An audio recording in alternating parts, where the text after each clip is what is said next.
রাসেল নামে এক ভাই প্রশ্ন করেছেন, শহীদ কারা? ইদানিং অনেকের মৃত্যুর পর তাদেরকে শহীদ বলে আখ্যা দেয়া হয়। ব্যাপারটি কতটুকু সঠিক বলবেন কি? প্রিয় ভাই, রাসেলের উত্তরে আমরা বলতে চাই যে এ পৃথিবীতে আল্লাহর দ্বীনকে বাস্তবায়ন করতে যে অথবা বিজয়ী করতে যে কাফেরদের বিরুদ্ধে সশস্ত্র সংগ্রামে যে মুমিন ব্যক্তি নিহত হয় তাকে শহীদ বলে। আই রিপিট, আমি আবারও বলছি, আল্লাহর জমিনে আল্লাহর দ্বীনকে বিজয়ী করতে যে কাফেরদের বিরুদ্ধে সশস্ত্র সংগ্রামে যে মুমিন ব্যক্তি নিহত হয় তাকে শহীদ বলা হয়। সহিহ বুখারীর বর্ণনা এসছে যে সাহাবারা আল্লাহ রাসূল সাল্লাল্লাহু আলাইহি সাল্লামকে জিজ্ঞেস করেছিলেন যে, হে আল্লাহ রাসূল, কারা আল্লাহ রাস্তায় জেহাদ করছে এটা আমরা কিভাবে বুঝবো? তার উত্তরে আল্লাহর হাবিব সাল্লাল্লাহু আলাইহি সাল্লাম বলেছিলেন, মান কাতালা লিতাকুনা কালিমাতুল্লাহি হিয়াল উলিয়া ফাহুয়া ফি সাবিলিল্লাহ। যে ব্যক্তি আল্লাহর দ্বীনকে, আল্লাহর বিধানকে কিংবা আল্লাহর আইনকে বাস্তবায়নের জন্য, আল্লাহর দ্বীনকে বিজয়ের জন্য যে সংগ্রাম করে যাচ্ছে সেই আল্লাহর রাস্তায় আছে। আর সে আল্লাহর রাস্তায় থাকা অবস্থায় যদি কেউ মৃত্যুবরণ করে বা নিহত হয় তাকেই ইসলাম শহীদ বলে ঘোষণা করেছে। তবে সেক্ষেত্রে একটি শর্ত রয়েছে, সেটি হচ্ছে দুন আগারাদিন মিন আগারাদিদ দুনিয়া। দুনিয়ার কোনো কারণে, দুনিয়ার কোনো লোভে পড়ে, দুনিয়ার কোনো স্বার্থের জন্য যদি কেউ আল্লাহ রাস্তায় জেহাদ করে মৃত্যুবরণও করে, সে শহীদের কোনো মর্যাদা বাদাম আল্লাহ তাআলার কাছে নেই। কারণ আমরা হাদিস থেকে জেনেছি অনেক শহীদ কিয়ামতের ময়দানে আল্লাহ তাআলা তাদেরকে জাহান্নামে ফেলে দিবেন। আল্লাহ বলবেন যে, তুমি তো দুনিয়াতে জেহাদ করেছিলে যে মানুষ তোমাকে বীর বলবে, মানুষ তোমাকে সাহসী বলে ঘোষণা দিবে, বাহাবা পাওয়ার জন্য তুমি জেহাদে অংশগ্রহণ করেছিলে এবং সেখানে নিহত হয়েছ। তো তুমি নিহত হওয়ার পরে মানুষ তো তোমাকে বীর বলেছে, বাহাবা দিয়েছে, সাবাস বলেছে, যে কারণে তুমি এই জেহাদে অংশগ্রহণ করেছো সেটা দুনিয়াতেই তুমি পেয়েছো। তো আমার কাছে তুমি কি চাও? আমার কাছে তোমার জন্য কিছু নেই। Go to the hell fire, জাহান নামে যাও। তাকে আল্লাহ তাআলা উপর করে জাহান নামে নিক্ষেপ করবেন। তো এজন্য শর্ত হচ্ছে যে দুনিয়ার কোনো স্বার্থে নয়, শুধুমাত্র কেবলমাত্র আল্লাহর দ্বীনকে আল্লাহর জমিনে বিজয়ী করার জন্য যদি কেউ সশস্ত্র সংগ্রামে নিহত হয় তাদেরকে শহীদ বলা হয়। এখন প্রশ্ন হচ্ছে, যারা কাফেরদের বিরুদ্ধে জেহাদ করতে যেয়ে যুদ্ধে নিহত হলো তারা শহীদ, তারা ছাড়া কি আর কেউ শহীদ হতে পারবে না? এই প্রসঙ্গে আমরা বলবো যে বেসিকলি ইসলামী শরিয়াতে শহীদ দুই ধরনের।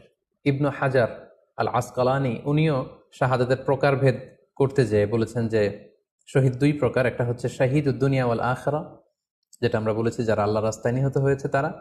আরেকটা হচ্ছে শাহিদুল আখরা, যারা দুনিয়াতে আল্লাহর রাস্তায় নিহত হয়নি কিন্তু পরকালে তারা শাহাদাতের মর্যাদা লাভে ধন্য হবে। প্রথম প্রকার হচ্ছে শাহিদুদ দুনিয়া ওয়াল আখরা, যেটাকে আমরা বলি শাহাদাতে হাকিকি, মানে প্রকৃত শহীদ। এরাই হচ্ছে মূলত শহীদ। এদেরকে আল্লাহ তাআলা মৃত বলতে নিষেধ করেছেন। আল্লাহ তাআলা বলেছেন, ওয়ালা তাকুলু লিমান ইয়ুকতালু ফি সাবিলিল্লাহি আমওয়াত বাল আহইয়া ওয়ালাকিন লা তাশউরুন। যারা আল্লাহর রাস্তায় জীবন দিয়ে নিহত হয়েছে তাদেরকে তোমরা মৃত বলো না, বরং তারা জীবিত। অন্য এক আয়াতে এসেছে, বাল আহিয়াউন ইনদা রাব্বিহিম ইউরযাকুন, তারা জীবিত এবং আল্লাহর কাছে তারা রিজিক প্রাপ্ত, আল্লাহ তাআলার পক্ষ থেকে তারা রিজিক প্রাপ্ত। তাদের মর্যাদা আল্লাহ তাআলার কাছে এত বেশি যে তাদেরকে নিহত হওয়ার পরে কোনো জানাজার আগে গোসল দিতে হয় না। তাদের রক্তাক্ত দেহটাকেই সরাসরি জানাজার পরে দাফন করে দিতে হয়, কেননা সেই ঝরঝরে রক্ত নিয়ে তারা সেদিন কিয়ামতের দিবসে আল্লাহ তাআলার দরবারে তারা হাজির হয়ে যাবে। এবং আমরা যদি কোরআনের দিকে তাকাই, কোরআন আমাদেরকে জানিয়েছে, আনা আমাল্লাহু আলাইহিম মিনান নাবিয়িন ওয়াস সিদ্দিকিন ওয়াশ শুহাদা ওয়াস সালিহিন, মানে সবচেয়ে শ্রেষ্ঠ তাবাকা বা দারাজা হচ্ছে নবীদের দারাজা, নবীদের পরে হচ্ছে সিদ্দিকিনদের দারাজা, এবং সিদ্দিকিনদের পরেই যাদের মর্যাদা আল্লাহ তাআলার কাছে সবচাইতে বেশি তারা হচ্ছে শুহাদা। এজন্য প্রতিটি মুমিনের জীবনের আকাঙ্ক্ষা বা তামান্না থাকা উচিত তারা যেন শাহাদাতের মৃত্যু আল্লাহ তাআলার কাছে কামনা করে। এবং আমরা যদি সাহাবাদের জীবনের দিকে তাকাই তাহলে দেখবো ওনারা সবসময় আল্লাহ তাআলার কাছে শাহাদাতের মৃত্যু কামনা করতেন। সাইয়েদনা ওমর ফারুক রাদিয়াল্লাহু তাআলা আনহু আল্লাহ তাআলার কাছে সবসময় শাহাদাতের মৃত্যু চাইতেন। সহিহ বুখারীর বর্ণনায় এসেছে, ওমর ফারুক রাদিয়াল্লাহু তাআলা আনহু দোয়া করতেন আর বলতেন, আল্লাহুম্মা রযুকনি শাহাদাতান ফি সাবিলিক ওয়াজআল মাউতি ফি বালাদি রাসূলিক। মানে হে আল্লাহ, আপনি আমাকে শাহাদাতের মৃত্যু নসিব করুন এবং আপনার প্রিয় হাবিবের এই শহর মদিনা শহরে আমার মৃত্যু আপনি নসিব করুন। এবং আমরা যদি ওমরে ফারুকের জীবনের দিকে তাকাই, তাহলে আমরা দেখবো যে উনি আহ, শহীদী মৃত্যু লাভ করেছিলেন। একজন অ্যাসাসিনেটরের মাধ্যমে আত্মাইর আঘাতে তিনি আহ, শহীদ হয়েছিলেন। এবং আল্লাহ রাসূল সাল্লাল্লাহু আলাইহি ইসলামের পাশে আবু বকর রাদিয়াল্লাহু তাআলা আনহু কবর, তার পাশেই কিন্তু ওমরে ফারুকের কবর। তার মানে মদিনাতেই তিনি আহ আল্লাহ রাসূল সাল্লাল্লাহু আলাইহি ইসলামের পাশে মৃত্যুবরণের পরে শোয়ার সৌভাগ্য তিনি অর্জন করেছেন। তাহলে এই আলোচনা থেকে আমরা বুঝলাম যে প্রকৃত শহীদ হচ্ছে যারা আল্লাহর রাস্তায় নিহত হয় এবং এর মর্যাদা আল্লাহ তাআলার কাছে অনেক বেশি। কিন্তু এই শাহাদাতে হাকিকি বা প্রকৃত শহীদ ছাড়াও আরো অনেক মৃত ব্যক্তিকে আল্লাহ রাসূল সাল্লাল্লাহু আলাইহি ওয়াসাল্লাম শহীদী মৃত্যুর সুসংবাদ দিয়েছেন।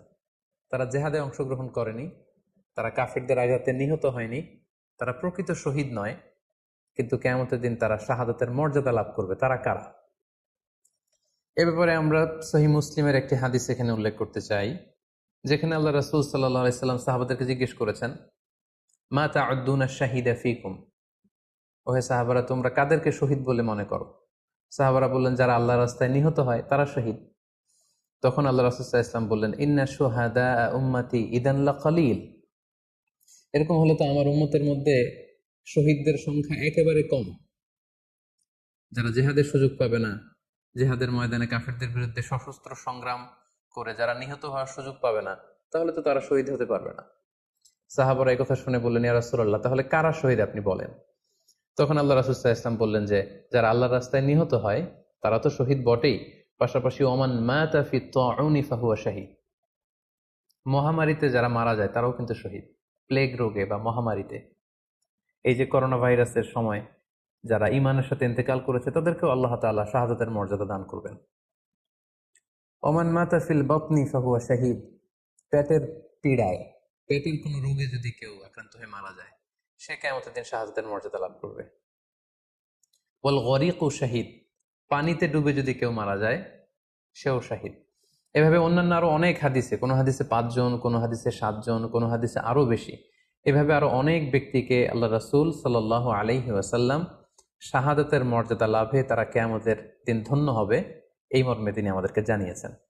সুনানে নাসাইর একটি বর্ণনা থেকে আমরা জানতে পারি, আল্লাহর হাবিব সাল্লাল্লাহু আলাইহি ওয়াসাল্লাম বলেছেন, মান কুতিলা দুনা মাজলামাতিহি ফাহুয়া শাহীদ, অন্যায়ভাবে যদি কাউকে হত্যা করা হয়, হি ইজ ডিফেন্ডিং ইনজাস্টিস, অন্যায় প্রতিরোধে সে মারা গিয়েছে, এরকম মৃত্যুকেও তিনি শাহাদাতের মৃত্যু বলে ঘোষণা করেছেন। সুনানে তিরমিজির আরেকটি বর্ণনায় আল্লাহ রাসূল সাল্লাল্লাহু আলাইহি ওয়াসাল্লাম আরো কিছু ব্যক্তিকে শহীদ বলে ঘোষণা করেছেন। যেমন তিনি বলেছেন, মান কুতিলা দুনা দীনিহি ফাহুয়া শাহীদ, কেউ তার দিনকে হেফাজত করতে যেয়ে যদি মৃত্যুবরণ করে সে শহীদ। ওমান কুতিলা দুনা দামিহি ফাহুয়া শাহীদ, নিজের রক্ত বাঁচাতে যেয়ে যদি কেউ মৃত্যুবরণ করে শহীদ।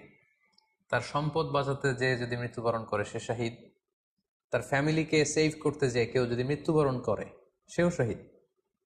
তার সম্মান, ইজ্জত, তার স্ট্যাটাসকে বাঁচাতে যেয়ে যদি কেউ মৃত্যুবরণ করে সেও শহীদ।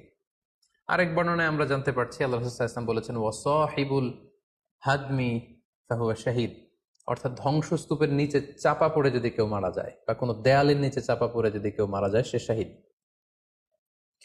ওয়াসাহিবু যাতিল জানবি শাহীদ, অর্থাৎ ফুসফুসের কোনো রোগে, লেটসে লাং ক্যান্সারে যদি কেউ মারা যায়, ফুসফুসের কোনো ভয়ানক রোগে যদি কেউ মারা যায় সে শাহীদ, শহীদের মর্যাদা পাবে।